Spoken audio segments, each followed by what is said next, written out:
So if you're enjoying, appreciating, benefiting from this series of short talks by Padmavajra on the life and liberation of Padmasambhava, him channeling these lightning flashes from the blue beyond, then please do consider making a donation to Padmaloka. We're still in uncertain financial times. This year we lost our main source of income, our retreat income, and even though people are starting to return to Padmaloka now, our costs have considerably gone up, given the various measures that we have to put in place.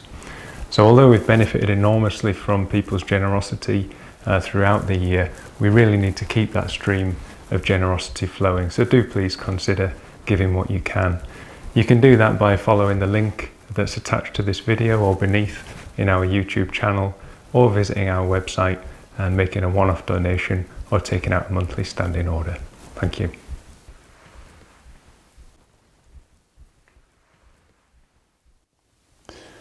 The life and liberation of Padmasambhava has a cosmic background. The background is one of a great battle, a continuous battle, a continuous war between, if you like, the forces of light, the forces of enlightenment, the forces of the bodhicitta, and the forces of darkness, the forces of the world, the forces of samsara. In some ways, it's a dualistic vision, although not an ultimate dualistic vision, because in the end, anything and everything can become enlightened, can become liberated. And in the life and liberation of Padmasambhava, very, very early on, we're told the story of this great cosmic myth. It occurs in other texts, in Indian Buddhism, Indian Tantric Buddhism, and in Tibetan Buddhism. But it has a particular place in the life and liberation of Padmasambhava. It's the story of the birth of Rudra, Taripa Nagpo, and the story, a great demon, and the story of his conversion. So I'm going to tell you that story and reflect a little bit on elements of that story. So the story begins after the teaching of Samantabhadra.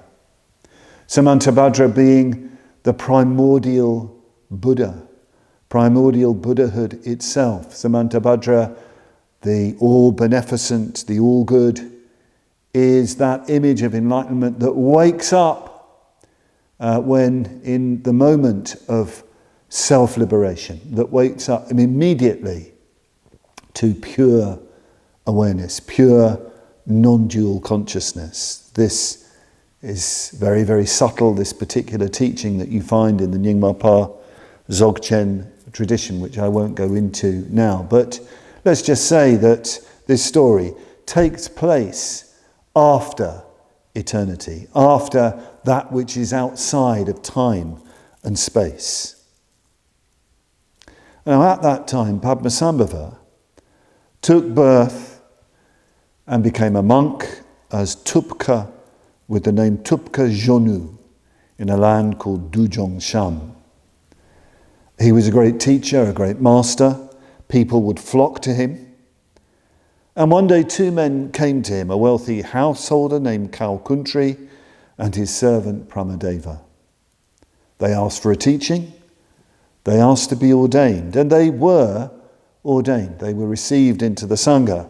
At the time of their ordination, Kalkuntri was named Taripa Nagpo, and Pramadeva was named Dempak. And at the time of their ordination, Tupka Shonu, Padmasambhava, really emphasized the importance of Sangha, of spiritual brotherhood. And Taripa Nagpo asked for an essential teaching from Tupka. O mantra guardian, great holder of mantras, what is the path that causes release from all extreme sufferings? And the teacher, with a radiant smile, Tupka, with a radiant smile, responded with a very enigmatic sounding teaching.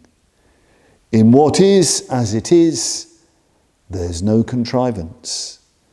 Though you live practicing the 4 evil matters, they are just like clouds in the sky. This is the path of genuine yoga.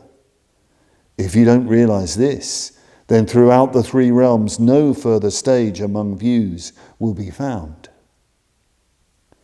The text adds, so he taught well the investigation of mind. The 4 evil matters are killing, stealing, sexual misconduct, and telling lies.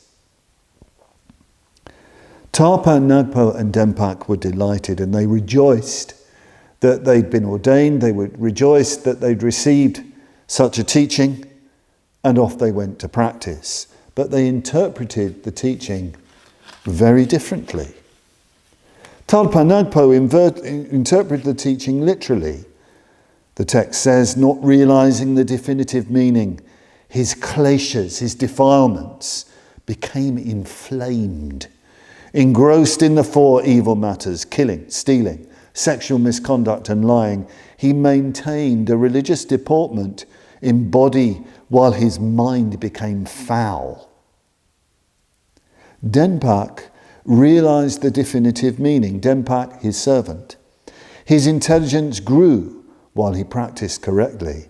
His mind journeyed on the certain path and deviated not from the view, from the right view, from the perfect vision, although his outward deportment did not look so good. Then the 2 met and they argued, both believing that the other had misinterpreted the teaching. Taripa Nagpo said, klesha and pure awareness are identical. The defilements and the wisdoms are the same. You don't bother with cultivating tiresome virtues. You can't get enlightened like that by cultivating virtues. Dempak insisted that if you have a vision of a perfectly pure consciousness, you make every effort to purify yourself completely. You must strive to develop virtue. And the conflict between the 2 disciples became very serious. And in Buddhist tradition generally, any conflict between disciples of the same teacher among those ordained is regarded as extremely serious, especially in Tantric Buddhism. This is one of the great breaches of samaya, the bond between the disciples of the same teacher. And you can see how significant Tubka's exhortation to the practice of Sangha was at the time of ordination. So they got into serious conflict about the nature of Buddhist practice. So they decided to go and find their teacher, Tubka, to ask him to decide who was right. They both had faith in him, both trusted him. They regarded him as upright and honest. And Tubka Shonu said clearly, plainly, Dempak is right. He has interpreted the teaching correctly. You make every effort to purify yourself, having seen the nature of pure awareness.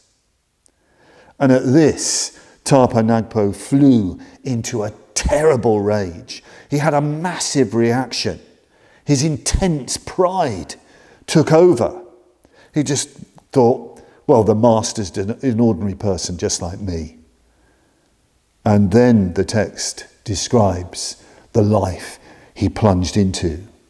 Then the monk, Taripa Nagpo, turning himself to the activities of the hunt and other worldly ways, incapable of reciting the mantras for the contemplation of the deities, violated in his savage soul his vows to his teacher and his brother. He enlarged and multiplied endlessly the doors of the Dharma, instead of weighing the 2 doctrines of sutra and mantra as he should have. Taripa, following the inclination of the logic dear to himself, led everyone astray on an evil path. In his aberration, he freed the male demons and gathered the female demons under his power. And he took the dead into the charnel houses in order to have his fill of them. He put on human skins, which caused him to have scabs.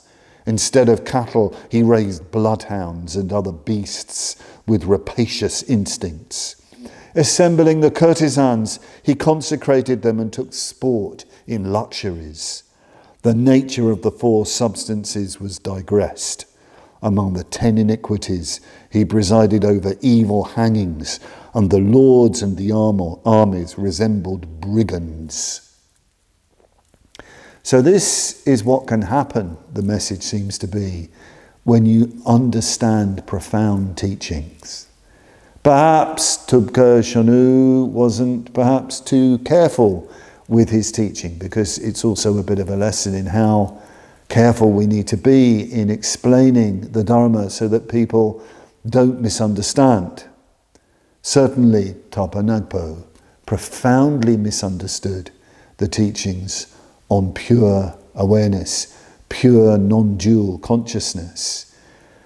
He felt extremely proud. This is another message from this particular teaching, how proud and egotistical you can become when you practice the Dharma, especially if you have a bit of a following, especially if you have some wealth. Your pride can take over. You can become monstrous in your reactions and in your indulgence. You fall further and further away from the profound Dharma. It's a theme throughout Buddhist tradition. We can see it in the story of Devadatta and the Buddha, and you see it in many other places, the danger of conceit. It's also, I think, another kind of teaching. Perhaps there's even a sort of deeper message here in some ways. In this tradition, in the Nyingma tradition, the tradition of the great perfection, the tradition of Hatha Yoga, of Dzogchen, there's this emphasis on primordial purity, primordial Buddhahood, that in some way or other enlightenment is already present. Yet at the same time we know that the world is a very dangerous and evil place. Samsara is manifest before us. Perhaps this particular story is telling us there is always the possibility of either waking up to primordial Buddhahood, or equally there is the potentiality of becoming ourselves demonic. Both possibilities are there. The realization of enlightenment out of time, in this moment, or plunging ever deeper into samsara. When we take up this life, when we take up this precious human existence, when we start to go deeper into our lives, when we take up our Dharma practice, the options can become very stark. Either full, glorious Buddhahood, or something far worse. Perhaps this text is telling us mediocrity, which is what we often settle for, isn't really possible. Either the glory of Buddhahood or the demonic realm of birth and death. Padmasambhava shows us the way out of this dilemma.